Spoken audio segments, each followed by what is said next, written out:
নমস্কাৰ, আজি ব্লগটো পুৱাই আৰম্ভ কৰিছোঁ আৰু ভিডিঅ'টোত আছে ছামাৰৰ কাৰণে এটা ফেচ পেক আৰু এটা টনাৰ। আৰু মোৰ এই প্লেন কেইজোপা দেখিছেনে, ইমান আপডাল কৰিছোঁ তথাপিও মানে ৰঙা পৰি গৈছে, কিয় বা হৈছে, কোঁহপাত ওলাইছে, জনাবচোন কোনোবাই যদি জানে। আৰু ৰাবাৰ প্লেনজোপাৰো এনেকুৱা হৈ গৈছে, কি কৰিলে ভাল হ'ব আপোনালোকে যদি কোনোবাই জানে মোক কমেণ্ট কৰি জনাবলৈ নাপাহৰিব দেই। আৰু পুৱাই মই আজিকালি এটা কাম কৰোঁ, আইচ উলিয়াওঁ আৰু ফ্ৰিজৰ পৰা পানী উলিয়াওঁ। এইখিনি কৰিলে বোলে এটা ভিডিঅ' দেখিছিলোঁ, স্কিনখন টাইট হয়, ৰিংকলছ কম হয় আৰু গ্ল'য়িং স্কিন হয়। আৰু মই ব্ৰেকফাষ্ট বনাই আছোঁ, এনেকৈ মই সদায় ৰাতিপুৱা কৰোঁ। কেনেকৈ যদি আপোনালোকে বিচাৰে তেনেহ'লে কমেণ্ট কৰিব, মই ভিডিঅ'টো দিম। আৰু সঁচাকৈও স্কিনখন বেয়া নহয় দেই, ভালেই হয়, টাইট হয়, ৰিংকলছটো কম হয় আৰু চকুৰ তলৰ যোনখিনি আমাৰ পাফিনেছ থাকে, মুখখনৰ যোনখিনি পাফিনেছ থাকে সেইখিনিও নাইকিয়া হোৱাত বহুত সহায় কৰে। এইফালে মই ব্ৰেকফাষ্ট বনালোঁ, এইখিনি আমাৰ কাৰণে বনাইছোঁ। আৰু এইটো কালি আহিছিলে, এটা মই অৰ্ডাৰ কৰিছিলোঁ, পাৰ্চেল এটা আহিছে। আজি দেওবাৰ আৰু এইটো কালিৰ ভিডিঅ' আছিলে, কালি ৰাতিৰ ভিডিঅ', মই সেইটোও দেখাই দিছোঁ। আৰু ল'ৰা মানে এই পাৰ্চেলটো দেখি বহুতেই সুখী, কাৰণ ইয়াৰ পৰা কি ওলাই আছে আপোনালোকে জানিছেই। এইকেইটা দেখি তাৰ মানে বহুতেই ফূৰ্তি। আৰু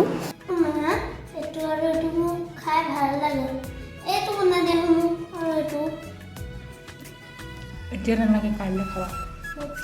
ঘৰ দিয়াচোন, ঘৰ দিয়া। আৰু ৰাতি আহি পাইছে পাৰ্চেলটো, তাক মানে লগে বনাই দিবই লাগে। মই ক'লোঁ কালিলৈ বনাই দিম, কাইলৈ যিহেতু চানডে।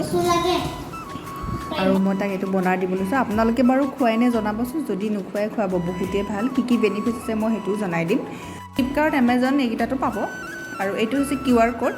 আপোনালোকৰ যদি কোনোবা নিউট্ৰিচনিষ্টৰ লগত কথা পাতিব মন আছে তেনেহ'লে QR কোডটো স্কেনাৰেদি স্কেন কৰিব আৰু আপোনালোকে এজন ভাল নিউট্ৰিচনিষ্টৰ লগত কথা পাতিব পাৰিব। এইখিনি মই ভালদৰে খুলি ল'লোঁ।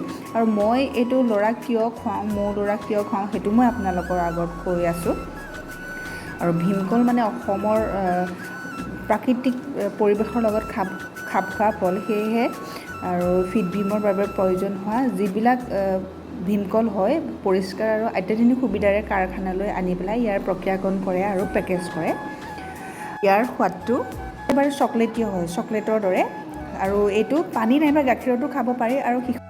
আৰু 1 গিলাচ পানীত মানে 190 মিলিলিটাৰ, তাত 5 চামুচ ল'ব। আৰু যদি গাখীৰত খায় তেনেহ'লে মানে 115 মিলিলিটাৰ গাখীৰত 2 চামুচ ল'ব, তেতিয়াহে মানে ইয়াৰ আচল সোৱাদটো পায়।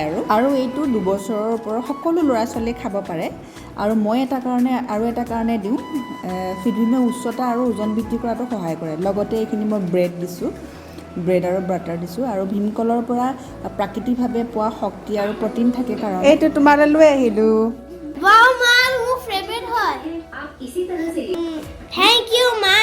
কিমান হেপী আপোনালোকে ভিডিঅ'টো চায়ে গম পাইছে। আৰু ফিডবিমত থকা ভিটামিন, আইৰণ আৰু অশ্বগন্ধাই শাৰীৰিক আৰু মানসিক শক্তি বৃদ্ধি কৰাতো সহায় কৰে। আৰু ইয়াতে হালধি আছে, আৰু হালধি থকাৰ বাবে ই ৰোগ প্ৰতিৰোধ ক্ষমতা বৃদ্ধি কৰাতো সহায় কৰে। আৰু ব্ৰাহ্মী আছে, DHA থকাৰ কাৰণে, ব্ৰাহ্মী আৰু DHA থকাৰ কাৰণে মগজুৰ বিকাশতো সহায় হয়। সেইকাৰণে মই লিংকটো দি থ'ম, আপোনালোকে যদি বিচাৰে তেনেহ'লে তাৰ পৰা ল'ব পাৰিব। আৰু মই এইখিনি ভাতো বনাই আছোঁ এইফালে, যিহেতুকে আজি দেওবাৰ। আৰু লগতে নিজৰ কাৰণে সময় ওলাবলৈ বহুত কম হৈ গৈছে। ছানবাৰ্ণ অকণমান হৈছে মোৰ, এবাৰ পিগমেণ্টেশ্যন হোৱা নাই। ছানবাৰ্ণৰ কাৰণে এইটো পেকটো লগাইছোঁ মই। কি পেক লগাইছোঁ ধৰিবই পাৰিছে, বিলাহী আৰু তাতে কফি দিছোঁ আৰু বেচন দিছোঁ, বছ এইখিনি।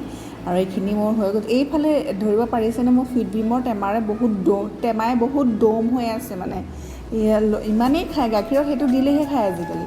আৰু এইখিনি মই 15 মিনিটমান ৰাখি পেলাই ভালদৰে ঘূৰাই ধুই দিছোঁ। আপোনালোকে গৰম দিনত এনেকুৱা কৰিব পাৰে। গৰমৰ কাৰণে অকণমান ছানবাৰ্ণ হোৱা দেখা যায় সকলোৰে, যি বাহিৰত বেছিকৈ ওলাব লগা হয়।